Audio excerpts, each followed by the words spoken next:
فلا یملکون کشف الضر عنکم ولا تحویلا، نہ تو وہ تم سے کوئی تکلیف دور کر سکتے ہیں اور نہ ہی بدل سکتے ہیں۔ کہتے ہیں نا جی جو 11ویں دیتا ہے تو اس کی تکلیف اس سے پلٹ کے دشمنوں پہ چلی جاتی ہے، تو وہ اللہ نے نفی کر دی کہ نہ تو کوئی تکلیف کسی سے دور کر سکتا ہے، نہ اس کی آئی ہوئی تکلیف کسی اور کے اوپر ڈال سکتا ہے۔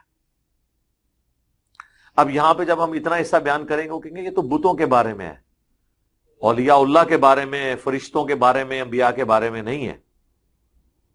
اچھا اگلی آیت پڑھ لیتے ہیں۔ بسم اللہ الرحمن الرحیم۔ السلام علیکم دوستو، آپ نے دیکھا اور سنا، کہتے ہیں اونچی دکان پھیکا پکوان، کتابیں سامنے رکھی ہوئی ہیں اور کس طرح قرآن پاک سامنے رکھی جھوٹ بول رہا ہے کہ جو 11ویں دیتے ہیں وہ کہتے ہیں کہ ہم 11ویں دیتے ہیں، جو ہم پر مشکلات آتی ہیں وہ لوٹ کے دوسروں پہ چلی جاتی ہیں۔ یہ آج تک کسی مسلمان کا عقیدہ نہیں رہا، یعنی اس طرح کا ایسا جھوٹ بولنا کہ کسی کے وہم و گمان میں نہ ہو۔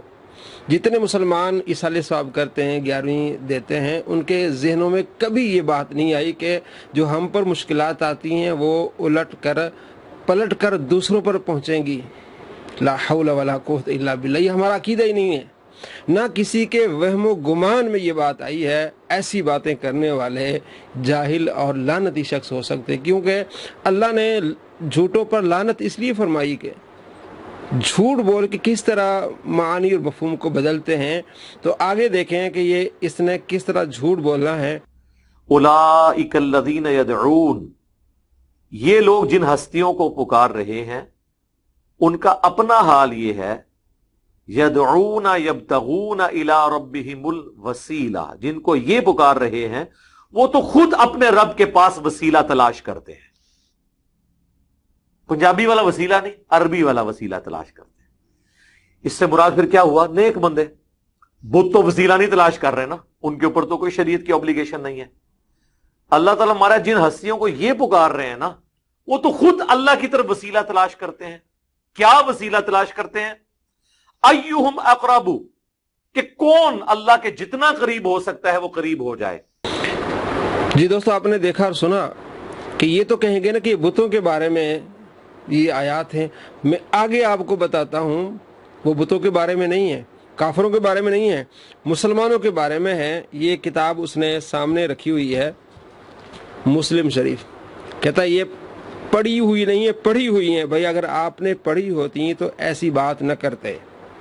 اسی مسلم شریف میں 4 روایتیں اسی آیت کے متعلق، سورہ بنی اسرائیل آیت نمبر 57 کے بارے میں 4 روایتیں ہیں، 7554، 7555، 7556 اور 7557۔ ان چاروں روایتوں میں یہ ہے کہ کافر لوگ جنوں کی پوجا کرتے تھے، پھر وہ جن ان میں سے ایک گروہ مسلمان ہو گیا، ابھی انہی کی ابھی پوجا کر رہے ہیں، تو اب اللہ تبارک و تعالیٰ فرماتے ہیں کہ یہ جن کی پوجا کر رہے ہیں، جن کو پکار رہے ہیں، وہ تو خود رب کو ماننے والے ہو گئے اور رب کی بارگاہ میں وسیلہ لے رہے ہیں۔ اب یہ دیکھیں، یہ آیت کس کے بارے میں نازل ہوئی تھی؟ ان کفار کے بارے میں، کہ وہ کافر ہیں، جنوں کی پوجا کرتے ہیں۔ ان جنوں کا ایک گروہ تو مسلمان ہو گیا ہے، اب بھی ان کی پوجا کرتے ہیں۔ وہ خود جو مسلمان ہو گیا وہ تو رب کے قریب ہو گیا، وہ رب کے وسیلہ لیتا ہے۔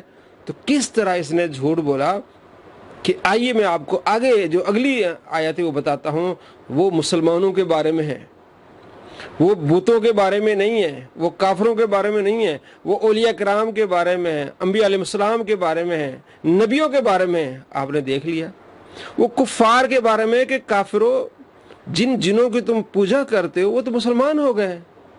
تو آپ کو معلوم ہونا چاہیے کہ اس صدی کا سب سے بڑا جھوٹا انسان ہے۔ قرآن سامنے رکھ کے، حدیث سامنے رکھ کے کس طرح لوگوں کو گمراہ کر رہا ہے۔ دو تو اس نے واضح جھوٹ بولے نا۔ یہ جو اصالہ ثواب کرتے ہیں، 11ویں پکاتے ہیں یا 11ویں دیتے ہیں، تو ان کا عقیدہ یہ ہے کہ جناب ہماری جو برائیاں یا ہماری مشکلات پلٹ کے ان پر جاتی جو ہمارے دشمن ہیں۔ ہمارا عقیدہ ہی نہیں ہے، نہ کسی مسلمان کا عقیدہ ہے۔ اور دوسرا، قرآن سامنے رکھ کے، نبی علیہ السلام کے فرمان کو نظر انداز کر کے، کتاب مسلم کے سامنے رکھے، کہتے ہیں ہماری باتیں بخاری مسلم سے ہوتی ہیں۔ اگر آپ کی باتیں بخاری مسلم سے ہوتی تو اتنے بڑے بلنڈر نہ کرتے، اتنے بڑے جھوٹ نہ بولتے جو ہمارے وہم و گمان میں نہیں ہے، وہ آپ عقیدہ دوسروں کے بارے میں بیان کر رہے ہیں۔